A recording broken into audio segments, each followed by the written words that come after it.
is The Brain Truth with Allison Jordan. Repair, renew, reclaim. And now your host, Allison Jordan. Hi, everybody. Oh my God. It's my first show. It's The Brain Truth, the very first show.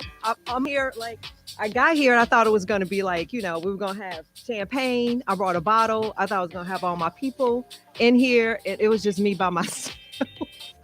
But see, I'm going to remember that when my show go number one. And I'm going to be like, nah, don't be trying to come. Don't try to come when it's all huge and everything, y'all. Anyway, that's all. I got Earl here. That's all that matters. Welcome to The Brain Truth, everybody, on IntellectualRadio.com. This is our first show, and I am super excited. I'm nervous. I tried to quit a few times over the past few weeks, but I made it. And I just want to say hi.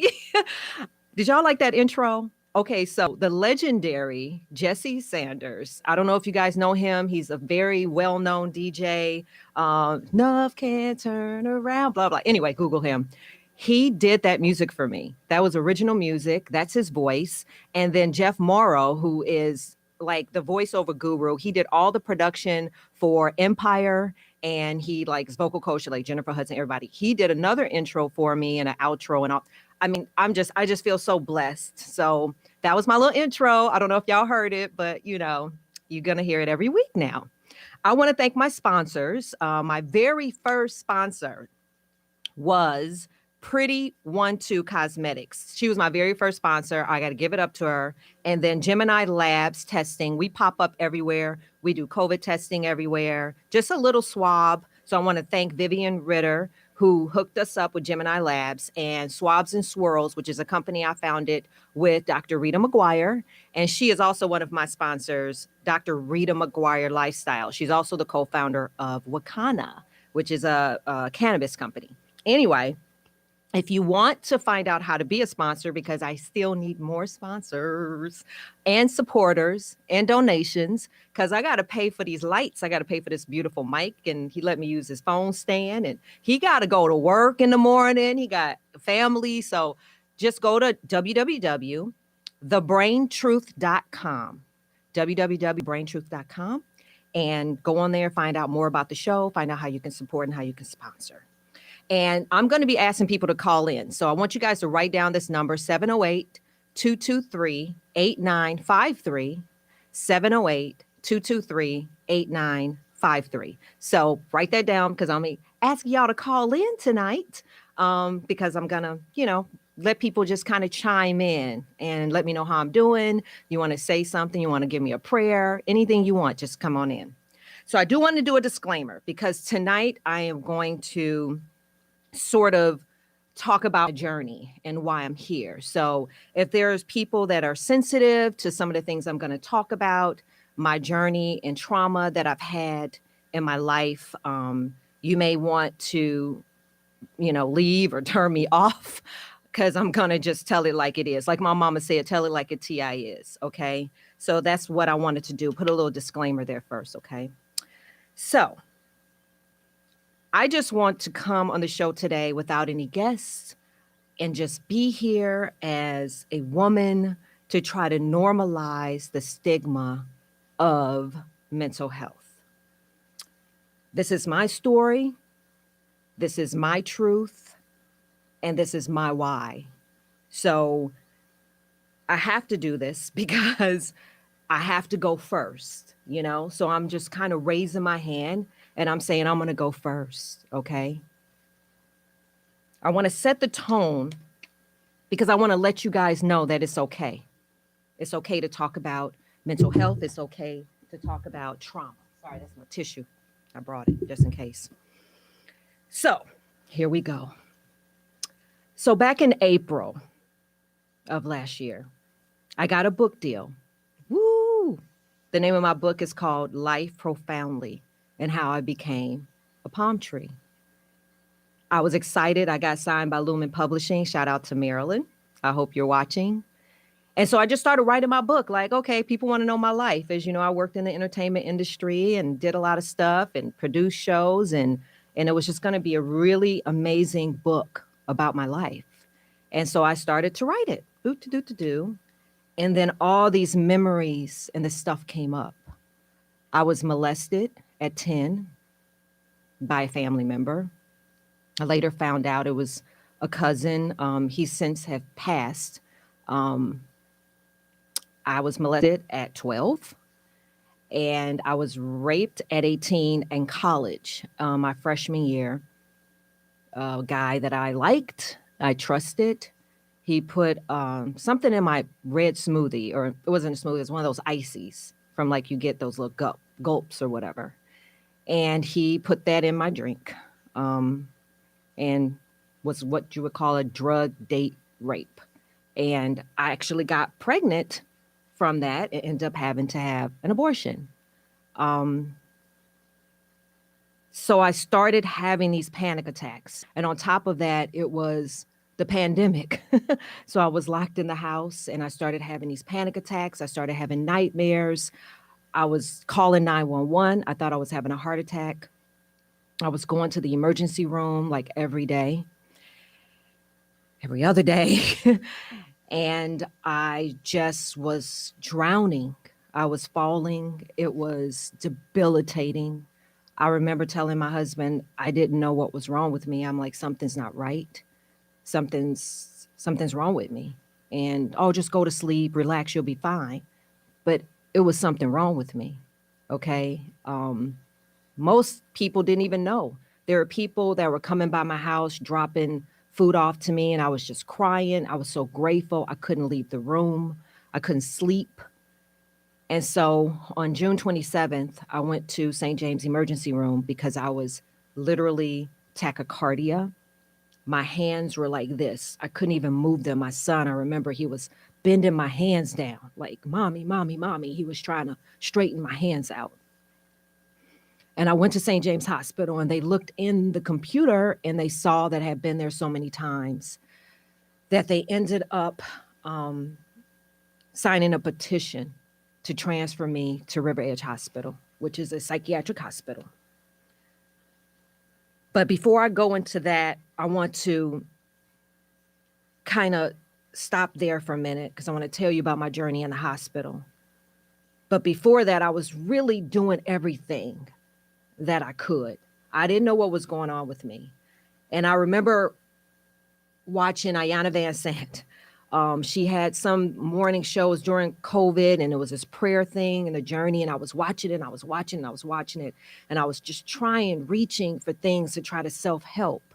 And then she had talked about a woman by the name of Dr. Ivy Hilton. And I went to visit her. She had the sound spa and she's got this beautiful voice and it was healing. And I was still struggling, but I became friends with Dr. Ivy Hilton. I started calling her and she would speak life into me and pray with me. I was calling my mother. She was praying with me and I was still struggling. And so Dr. Ivy Hilton ended up introducing me to a woman by the name of Dr. Sister Jenna. And I remember watching what she used to have online called the Spiritual Vaccine. She's on YouTube. You can Google her. She runs the Meditation Museum and she's one of the top thought leaders.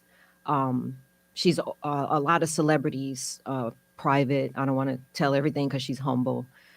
But I started watching her and I felt a little bit like I got it, right? And so I wrote her a letter and I have a little bit of the letter.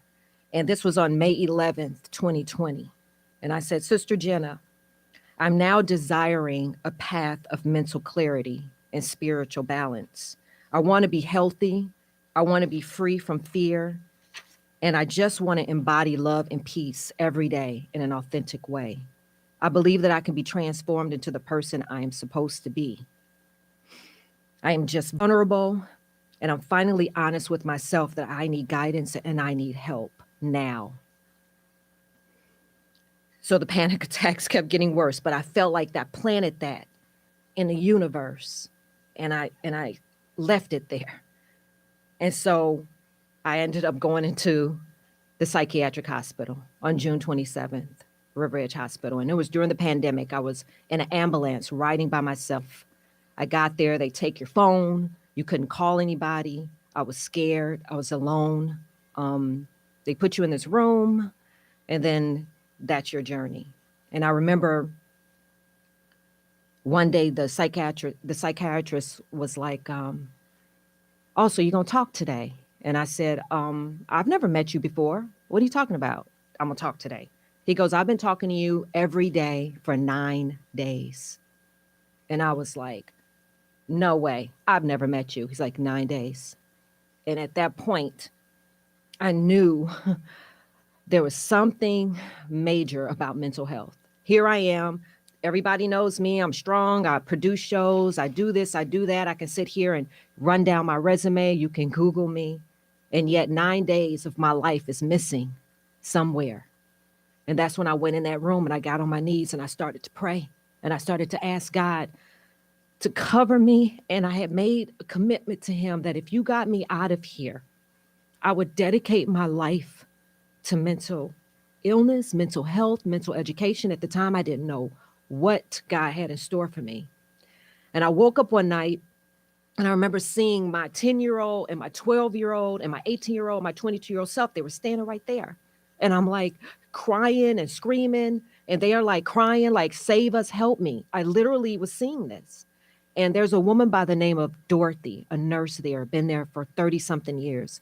And when you have sometimes these manic things in a psychiatric hospital, they inject you with a combination of Benadryl and Ativan to sort of calm you down, especially if you're kind of like out of control.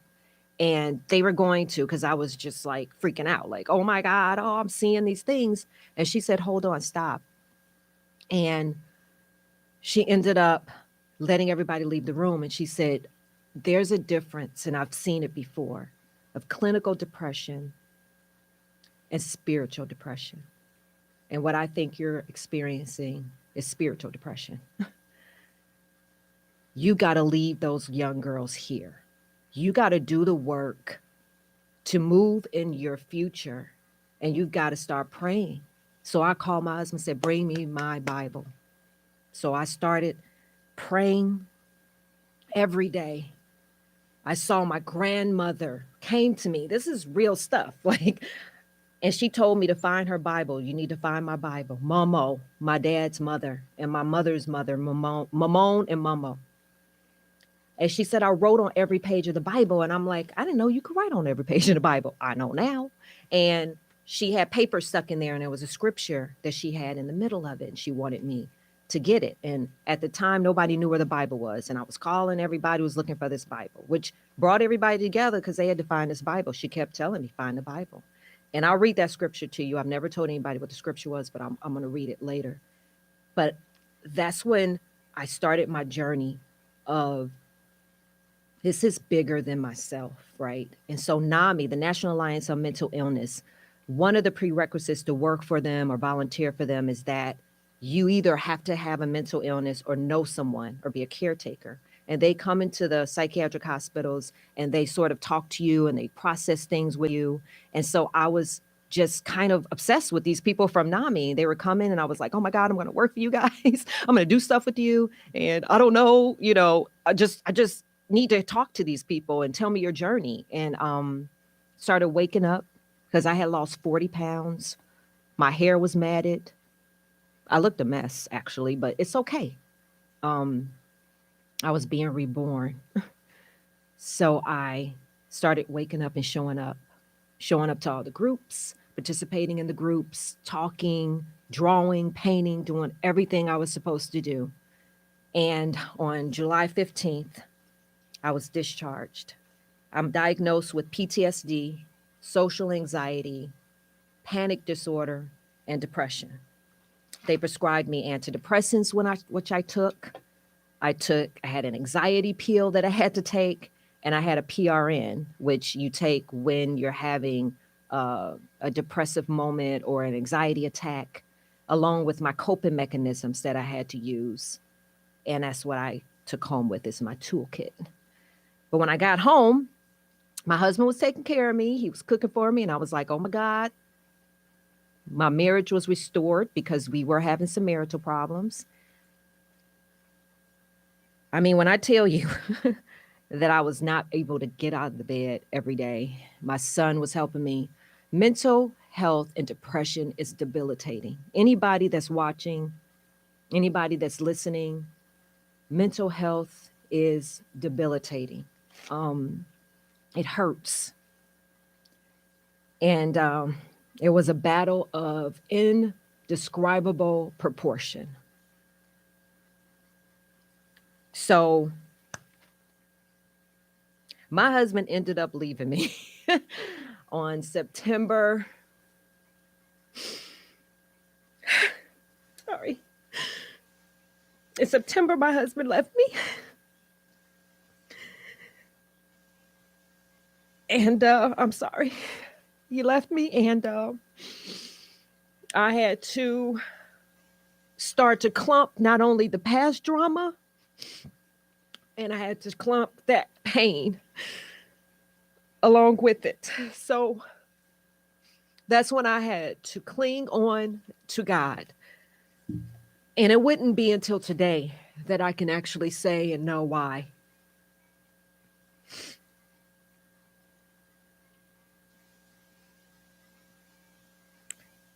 Depression and mental health is real. It can occur for any reason ever, and it has many different triggers. It can be from a stressful life event such as bereavement, divorce, illness, redundancy, or job or money worries. And we will explore those later on. But it actually does something to the brain. It's called the neurotransmitters. The GABA. They're specifically believed to be linked to mood and anxiety disorders. So I want you guys to know this isn't like you're crazy or something's wrong with you or the devil's in you. These are real chemical things that are happening. I mean, my vitamin D was at a 6 and it should be at a 69. Thank you, Aisha. I see you, baby. We have to up our vitamin D. We have to go out in the sun. Every time you exercise, it gives you 15 minutes. If you exercise for 15 minutes, it gives you 2 hours of no anxiety and depression. So exercise, it helps with the serotonin that's slipping from your brain. When you wake up and your heart is racing, that's cortisol. And then your body goes into what's called a fight or flight. And we try to fight it off. And that's why you need antidepressants, because they do what's called a re-up to your brain, reset. And I'm a person that does not like taking medication, but I needed to take it. I needed a reset. When people are like, well, you can just pray. I couldn't pray. I couldn't even get out of bed. I couldn't even take a shower. I couldn't even eat. I lost 40 pounds. So I needed a reset so that I can be present. You understand? Present to what I was doing. So anyway, I needed to have an aftercare. Once you get discharged from the psychiatric hospital, you need to have follow-up behavioral health support. So I started calling all these places, and I want to give a special shout out to Angela Ratcliffe. I don't know if she's watching, but she also owned the behavioral health, and she helped me through it. She was on the phone with me when they were transferring me. She was my rock early on, and she was like kind of going off on me a couple of times because she wanted me to get better, but I didn't see what I didn't see. I wrote her a nice little letter and told her I thanked her. But I was calling around because I needed a behavioral health therapist, because you need cognitive behavioral therapy. And I called a place called Sertoma in Matson. And a woman by the name of Lisa Guardiola, I hope I'm saying it right, Lisa, answered the phone. And she was like, hi, Sertoma. I said, I need a therapist. And I see you, Tim. And she was like, well, I don't normally answer the phone. It's COVID, whatever. I'm on the board of NAMI. She said that. And I said, oh my God, did you say NAMI? And I started telling her my story. She didn't even ask me about it. I just decided to tell her. And I told her my story. And I'm like, oh my God, I was in the hospital and I met the people from NAMI. She goes, well, we have a board member seat coming up. And if you want to apply for it now, then I was in no condition to be on a board of any sort, but I filled out the application and I put my name in on the ballot to be nominated to be on the board. And it went away. I didn't hear from anybody. So I ended up meeting Miss Laura, who was my first therapist. Her name is Laura Costello. She's amazing. Which camera am I supposed to look at? This one? She's amazing. Can I curse? Huh? That one right there? Oh, okay. I'm going to have to put a couple of dollars in there. So this therapist that I had, The first day I was with her, she said, that bitch anxiety, she don't like you. And depression, that hoe that be with her, fuck them. We gonna fight together and we gonna check them and you gonna get out of here. We gonna see you on the other side. And when she said that, I was like, okay, so this is the therapist for life. You know, she was like, we going after them hoes, like for real. Like it was war, right? Because anxiety lies to you. Anxiety tells you that no one loves you. Nobody likes you. You're nothing. You're nobody. Depression makes you feel worthless. Trust and believe me, that is your brain. That is lies that your brain is telling you. That is not true. And so those are the things that you have to start tricking your mind and you have to start working towards that. So I found a couple of months I'm in therapy and I'm doing a heck of a job. And then I went to my inbox. Now, remember I told you guys about Sister Jenna, when I wrote her that letter, like back before I went into the hospital. Well, she wrote me back and I found it. And she wrote, Dear Alika, that's my spiritual name. The soul is moving through this last patch of darkness. Can I ask you to hold tight? The dark night of the soul where the past is no longer you and you're not sure of the future. So stay present and be. Deep breathing, exercise, journal, speak to good folks, watch comedy, dance, sing, pray. For 21 days, watch the magic. I love you and I know you will be well. Stories, that's all they are, stories. So I started going to Bible class. I started reading my Bible, started meditating. I started praying. I started walking. I started exercising. I started doing diet. Dr. Joanne, who is my naturopath, my mom started praying with me, praying over me, standing for me, my family. And here's that scripture, Psalm 31, 9, 14 through 15, that scripture that I told you about. There were two. Be merciful to me, Lord, for I am distressed. My eyes grow weak with sorrow, my soul and body with grief. But I trust in you, Lord. I say you are my God. And Jeremiah 17:14, heal me, Lord, and I will be healed. Save me, and I will be saved. For you are the one I praise. Those were the Bible scriptures that my grandmother had. And those are the things that I have on my wall. And those are the things that sustain me. So in 7 months, I titrated off of my antidepressants. I haven't been on any PRN. I haven't been on anything. And what titration means, those are the orders generally defined as when medication is progressively either increased or decreased. Mine was decreased under the supervision of a psychiatrist. So I was able to actually get off of it. So this is my journey. This is what works for me. I'm not saying if you're still on medication, get off of it, titrate. I mean, it's just what God had put before me was my toolbox. And I don't know what your toolbox, but this show is about offering different resources, offering different ideas. I'm going to have people from my past, my journey, healers, spiritual healers, pastors, doctors, clinicians, nurse practitioners, and other consumers is what we call ourselves, who are people suffering and living with, I shouldn't say suffering, living with mental health. And so today, so about a few weeks after I filled out my application, or a few months, Lisa called me. It was like 9:00 at night. And she said, Allison, guess what?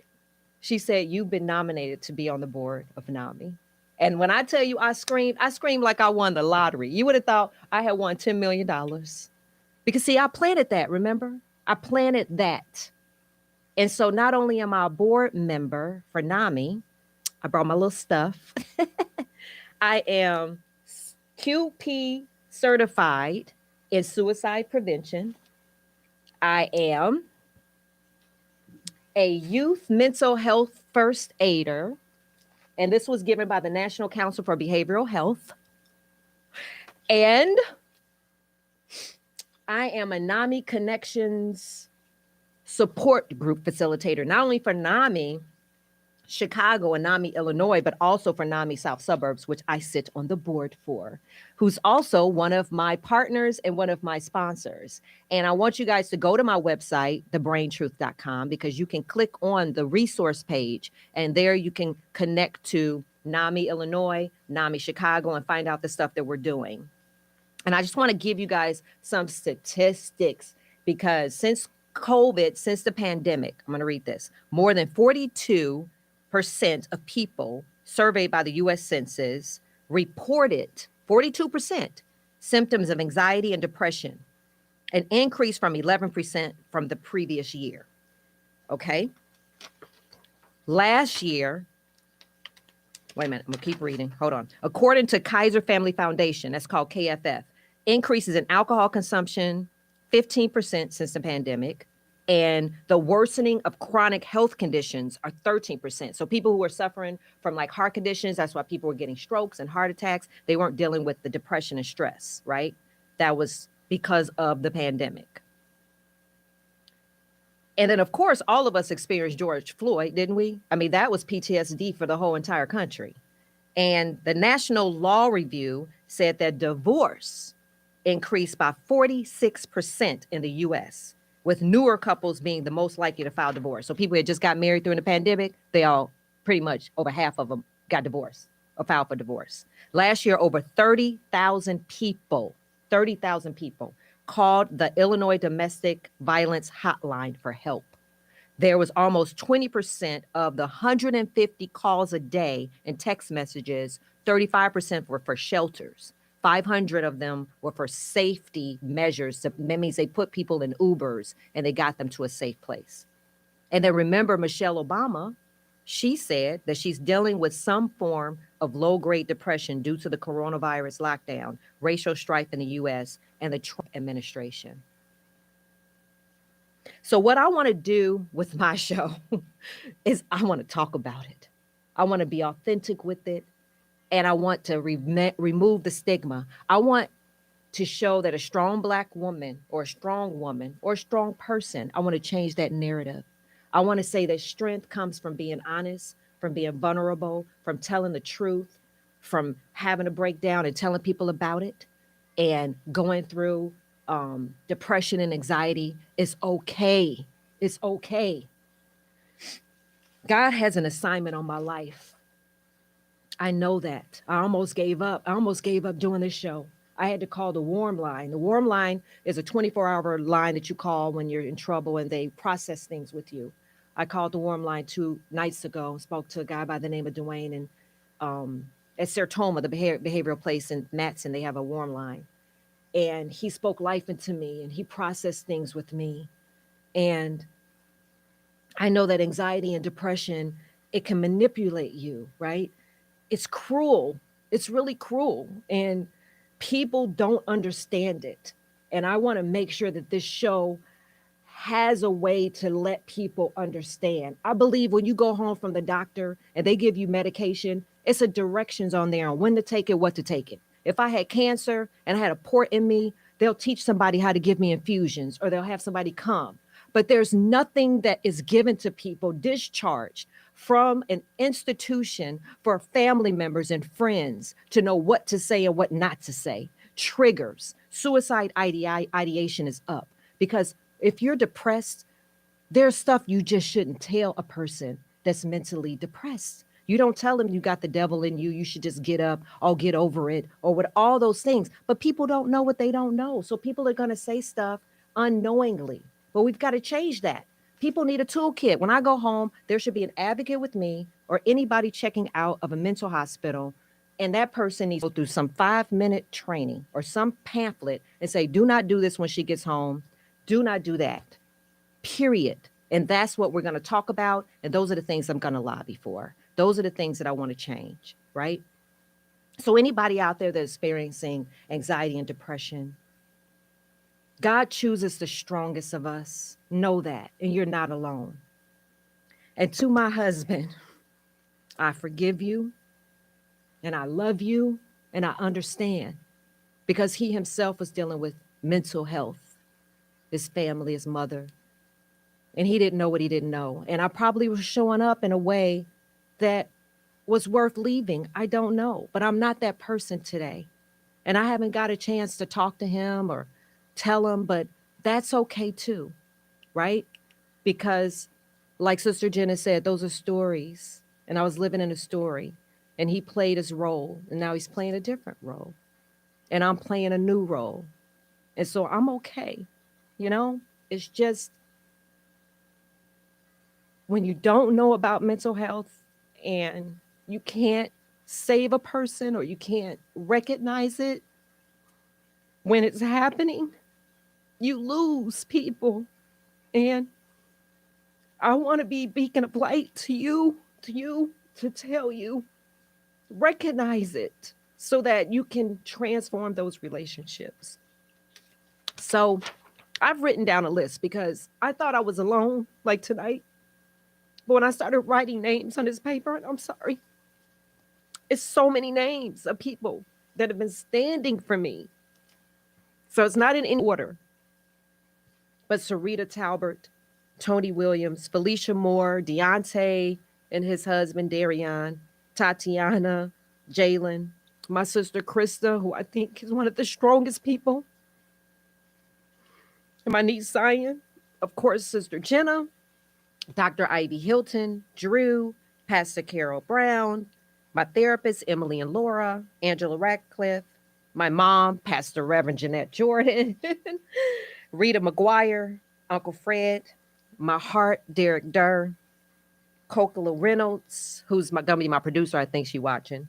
Aunt Deborah, Lisa Guardiola, Tiffany Fowler, Dr. Joanne, Alana Anthony, the Johnson family, Nicole Zyriel, Nikki, Kim, Larry Cherry, Jeff Morrow, Tony Dixon, Aisha Lee, Jesse Saunders, Kim Spies, Allison Jordan. There's another Allison. She's my sister. And Sam, Dr. Beneda Cole and her daughter Bella, Ava Page, Q Johnson, Terrence Nichols, Aisha Charleston, Rael's dad, my ex-husband's dad, Bill Crawford, James Johnson, Rachelle Stewart, who I'm going to have on the show, is going to tell her story, just profound. Carmelita Hubbard, Kumo D, which most people don't know is one of my best friends, Rhonda, Charlonda, Simone, Michael Cox, Senior and Junior, who is my family, who's going through their own stuff and still checking in on me. Christine Wilkins, who's going through her own stuff and still checking in on me. My cousin Kim Whitted, Karen Morris, who does hair while she's helping me, doing people's hair on the phone, trying to work through my anxiety. Claudia Simmons, Yoli Cox, who checks in on me. Sheree and Erica Hill, Rachel Nance, Prudence Story, Don Zio, Brian Kimbrough, Eric Clark, who sends me scripture, Gwen Baxter, Pastor Carol Clemens, Giselle Morris, and my godson, Africa Porter, Tammy Stone, Philander Ratcliffe, and my son, Jordan Hodges, who was my rock, and my best friend, Corliss King, and my best friend, Stacy, and my neighbor, Audrey, who has to hear me crying in the middle of the night. Sorry. And my sister, Kim Monglee. Those are the people that's been just with me. I'm Charlie forgot. I probably know a whole bunch more. Sean Knight. It's a bunch of people. But there's no cure for mental illness, but there's lots of effective treatments. So I just want you guys to know that as long as you live right, use your coping, you'll be okay. So I don't know if anybody wants to call in. I think I got a good 10 minutes or 5 minutes or something like that. And if you guys want to call in, the number is 708-223-8953. I would love for you guys to call in. Anybody out there watching, tell me what you think, what you want to add to the show. Do you want to come on the show? Do you want to make a donation? Or you want to say something to me? Call right now, 708-223-8953. So when I close, and I'll take some calls, I wrote this down and I keep this on my wall because I want to remind people of this. But I just want to get to the show part, how this happened. So I came here and I sat in for Roman Morrow for 1 week, and then I sat in another week. And then after the second time, Earl Winfrey, who's sitting over here, he's like, get that girl's show. And then I go in the room with Wanda, and she's like, okay, girl, what you gonna have your show about? And I'm like, I don't know. He just told me this 5 minutes ago. And I was like, okay. So I told her my story, just like I told you guys. And she's like, oh my God, I'm getting chills. There was a hospital that wanted to do a show on mental health. They were calling the station. She was like, it was a tall white guy. He was good looking. I don't remember his name. And I said, well, okay. And we just didn't get around to it. We didn't know. And I said, what was the hospital? Y'all, she said, River Edge Hospital. All I can do is look to the hills for where they came. And I say, God, you're my executive producer. That's the hospital I was in for 19 days. That's the hospital I got on my knees and I prayed. That's the hospital that I said that I was going to dedicate my life to mental health. And that's why I'm here right now. So what do? Push this. Hi, this is Allison from The Brain Truth. I got my first caller. Hi. Who's this? I love you. Who's this? I don't recognize. Tammy. Hi, Tammy Stone. Tammy Stone. Thank you for I have calling. to call my girl. I got to call my girl. I love you, Tammy. Tammy Stone. So if you guys don't know, I'm also a boxing promoter. And she is my matchmaker. That's the woman that she's more than a matchmaker. She's my new friend. She's my mentor. She's a former professional boxer. Blah blah blah. She's Google her. But I love you, Tammy, and you've been there with me. And I appreciate I have. You almost made me cry tonight.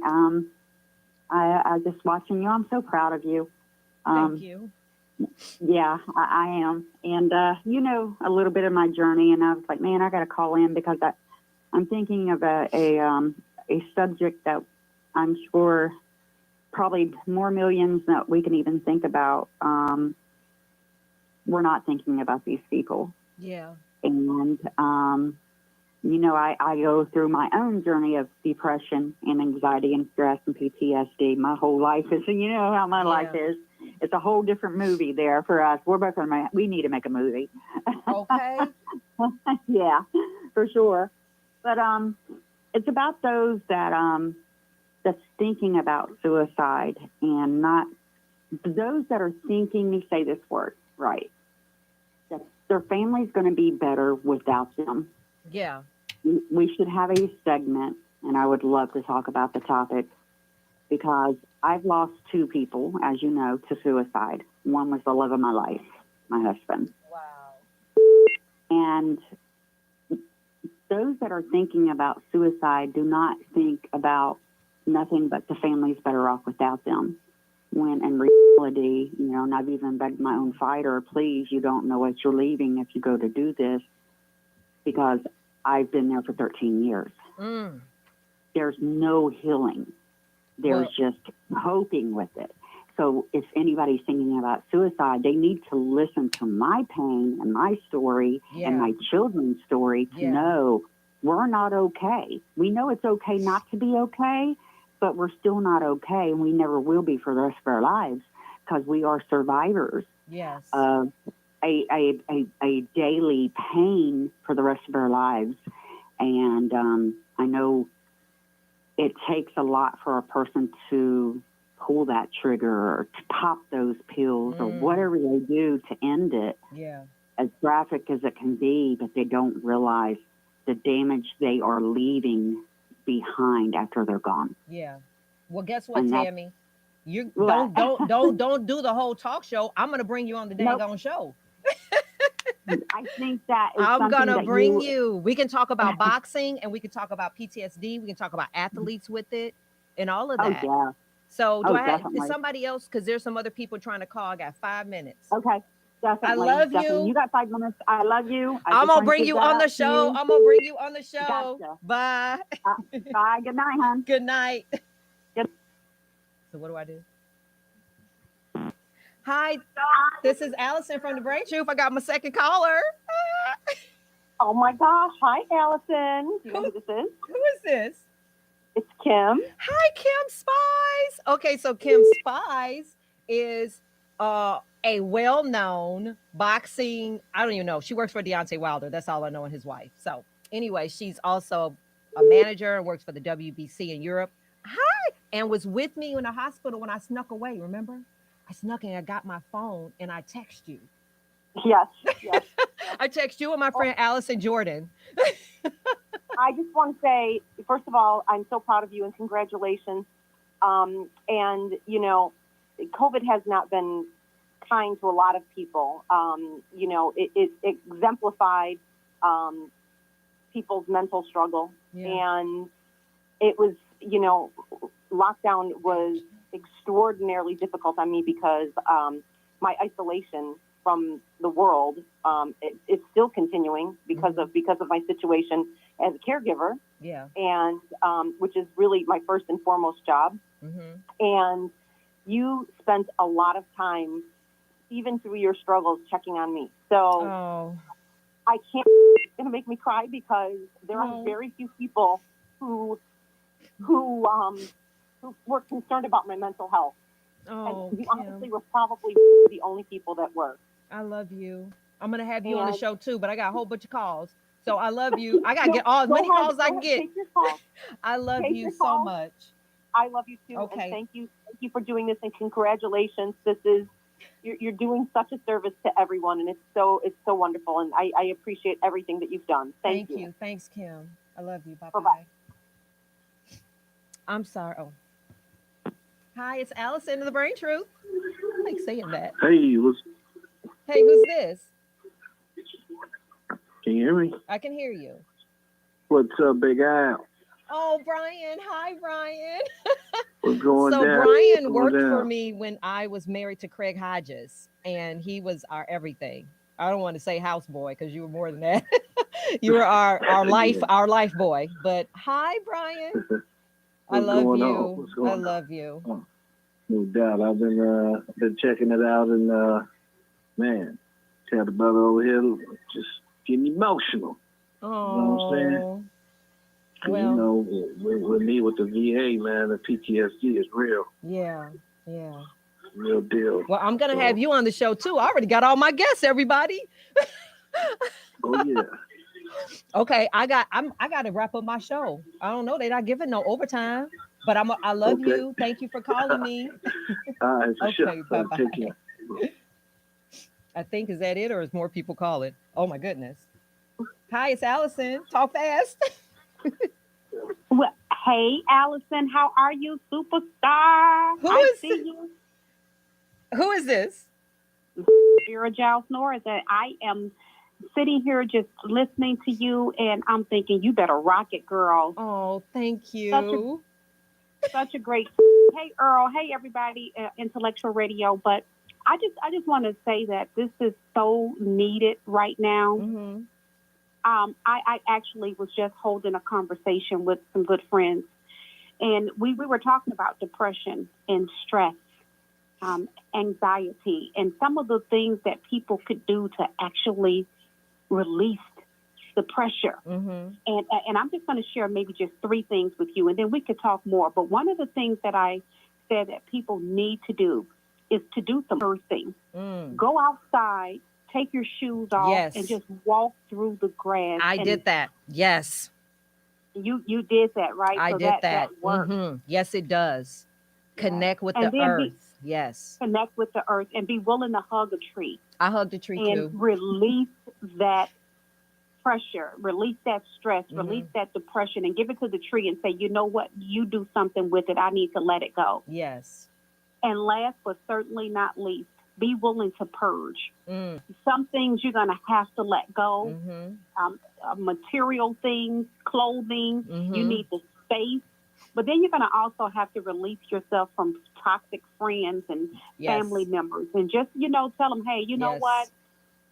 Or not hit you where the good Lord split you, because you need that time to heal and to get balanced. But again, thank you so much for speaking with me today. I appreciate you. You're looking beautiful. Thank and you. Everybody from Intellectual Radio, I say hello. Thank you. Love you.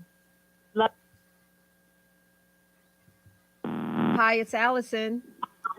The Brain Truth. This is Derek. Hi, Derek. I thought you were supposed to be here with me to hold my hand. Oh, hi, Derek Durr. This is light heavyweight champion Derek Durr, and my best friend, and my guy that was there helping me in the middle of the night when I was having panic attacks. Remember? Yeah, I remember. I just want to call and let you know it's good to see you in this space and your purpose, seeing firsthand what you went through, and you are a beacon of light for everyone. And I just want to thank you for helping me in them dark days when goddamn it, you call the dog might come. You know, you say the dog might come. Yeah. On the real dog days, so I want to thank you for sacrificing just your comfortability for us and being authentic and open about what you've been through with mental health and all the stuff that you've been through. So I want to thank you on behalf of me and on behalf of everyone, just being authentic and let us into your world, and we can learn a lot from the radio station. So I appreciate that, and I love you. I love you too. I'm rooting for you. Make me some cauliflower bites then. You got it, dear. All right. Love you. Bye. Oh my goodness, y'all. Every day I remind myself to redirect my pain to my purpose. I will get through the day because I have to continue to hear God's voice and to do God's purpose for my life. So tune in every Tuesday at 8 p.m. Central Standard. And I pray that you learn how to repair, renew, and reclaim. I want to thank Earl Winfrey and Wanda and Roman Morrow.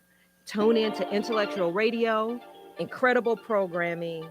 Keep supporting us. Come back next week.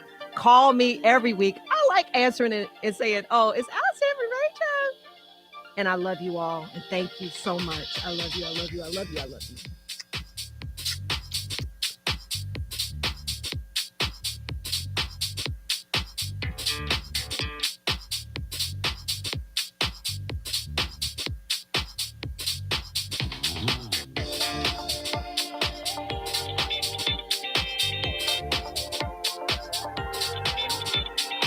Hi, Allison. This is Coach